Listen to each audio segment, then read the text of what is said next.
A very good morning and welcome to our daily devotion. இன்னைக்கு நம்ம பார்க்க போகிறது வந்து Proverbs chapter 12 verse 4 to 7. So இதில் ஓவராலாக சொலமன் என்ன சொல்கிறாருன்னா, a godly spouse is a crown of honorன்னு சொல்கிறாரு. அதாவது ஒரு நல்ல துணை வந்து நம்மளுக்கு ஒரு மதிப்புக்குரிய ஒரு கிரீடம் மாதிரி சொல்கிறாரு. அதுக்கு பிறகு த வார்த்தைகள், ஒரு துர்மாக்கனோட வார்த்தைகள் வந்து என்ன பண்ணும், ரத்தத்தில் படுத்துக்கிட்டே வெயிட் பண்ணிக்கிட்டு இருக்கும். வைல் ரட்சிக்கப்பட்டவன் இல்லை பாக்கியவானுக்கு எப்படி இருக்கும், அந்த வார்த்தைகள் டெலிவர் பண்ணுறதுக்காக வெயிட் பண்ணும். ஸோ மெயின் வேர்ஸ் நம்ம ஃபோக்கஸ் பண்ண போகிறது இதில் வந்து verse 6 which says the words of the wicked lie in wait for blood but the mouth of the upright delivers them. So ஓவராலாக இந்த செக்ஷனை பார்க்கும்போது அவர் வந்து ஃபேமிலி செட்டிங்கில் சொல்கிறாரு, especially for a husband and wife.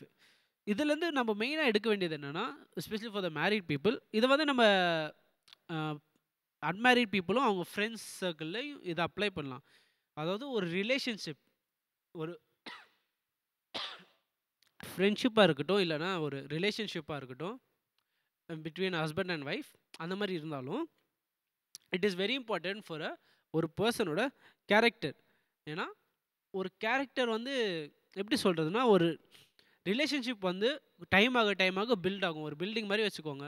ஒரு ஹஸ்பண்ட் ஒய்ஃபோ இல்லைனா ஒரு 2 ஃப்ரெண்ட்ஸோ அந்த மாதிரி இருந்தால் வருஷம் போக போக ரிலேஷன்ஷிப் அவங்களுக்கு பில்ட் ஆகிட்டே இருக்கும். ஆனால் நம்ம கேரக்டர் வந்து ஒரு நல்ல கேரக்டராக இல்லாமல் இருந்தால், நம்ம வாயால் கோவப்பட்டு டக்குன்னு பேசுகிறதோ, இல்லை நம்ம கேரக்டரே சரியில்லைன்னா என்ன அர்த்தம், ஃபவுண்டேஷன் ரொம்ப வீக்குன்னு அர்த்தம். அண்ட் ஃபவுண்டேஷன் வீக்காக இருந்தால் என்ன ஆகும், பில்டிங் பெருசாக நார்மலாக என்ன ஆகும்னா, இன்ஜினியரிங்கில் என்ன சொல்லுவாங்கன்னா, பெருசாக நிறைய வெயிட் வரும். எங்கே வரும் வெயிட் எல்லாமே யூஸ்வலாக எங்கே வரும்னா, ஒரு பில்டிங் கட்டினா ஃபவுண்டேஷனில் தான் வரும். ஸோ நம்ம ஃபவுண்டேஷனே சரியில்லைன்னா பில்டிங் பெருசாக அந்த ஃபவுண்டேஷனில் ப்ரெஷராகி கடைசியில் என்ன ஆகும், எல்லாம் இடிஞ்சு விழுந்துடும். ஸோ அதே மாதிரி நம்ம character, it is the foundation for all our relationship. நம்ம எல்லா relationship between parents, friends, spouses எல்லாத்துக்கும் நம்ம character is a very important foundation for our relationship, especially our mouth. Solomon நிறைய முறை வார்ன் பண்ணியிருக்காரு, எஸ்பெஷலி ஆர் மவுத். ஸோ என்னாகும், அந்த foundation என்னாகும், ஒழுங்காக இல்லைன்னா மொத்த பில்டிங்கும் கொலாப்ஸ் ஆகும். ஸோ அவர் என்ன அட்வைஸ் கொடுக்குறாரு, இதில் என்ன அட்வைஸ் கொடுக்குறாருன்னா, நம்ம சொல்கிற வார்த்தைகள், இது நம்ம முன்னாடியே பார்த்தது தான், சொல்கிற வார்த்தைகள் மற்றவங்கள பில்டப் பண்ணுற மாதிரி இருக்கணும். இது வெரி இம்பார்ட்டன்ட்.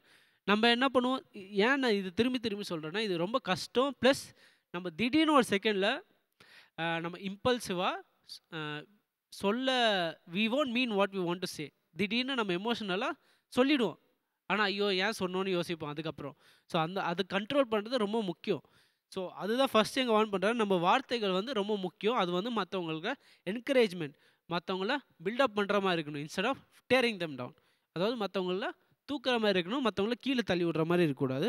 ரெண்டாவது என்ன சொல்ல வர்றாருன்னா, நம்ம ரிலேஷன்ஷிப்பில் நம்ம காட்லினஸ்ஸை பர்சியூ பண்ணணும். காட்லினஸ்ஸை பர்சியூ பண்ணணுன்னா என்ன, நம்ம வந்து ஆண்டவருடைய கேரக்டர், ஆண்டவருடைய ஆசை, ஆண்டவருடைய கமாண்ட்மெண்ட்ஸ் அதை ஃபாலோ பண்ணுற மாதிரி, அதுக்கேற்ற மாதிரி ஒரு பர்சியூட் இருக்கணும் நம்ம ரிலேஷன்ஷிப்ஸில். நம்ம பர்சனல் கோல்ஸ் யூஸ் பண்ணுறதுக்காக ரிலேஷன்ஷிப் யூஸ் பண்ணாமல், use relationship to pursue God's will, God's commands and God's character மோ.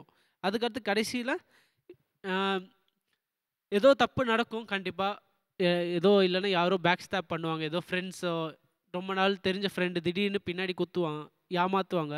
அதெல்லாம் நடந்தாலும் நம்ம என்ன பண்ணணும், நம்ம பொறுமையாக தாழ்மையாக இருந்துட்டு, ஆண்டவர் அவர் டைமில் ஹி வில் ப்ரொவைட் ஜஸ்டிஸ், அவர் நியாயத்தை அவர் டைமில் பண்ணுவாருன்ற நம்பிக்கையோட நம்ம என்ன பண்ணணும், நம்ம அதுக்குன்னு நம்ம அவங்க லெவலுக்கு கீழே இறங்கி போகாமல், அவங்க என்ன பண்ணாலும் பண்ணட்டும், ஆனால் நம்ம தைரியமாக என்ன சொல்லலாம், ஆண்டவர் அவர் காலத்தில் ஜஸ்டிஸ் வில் பி ப்ரொவைடட்.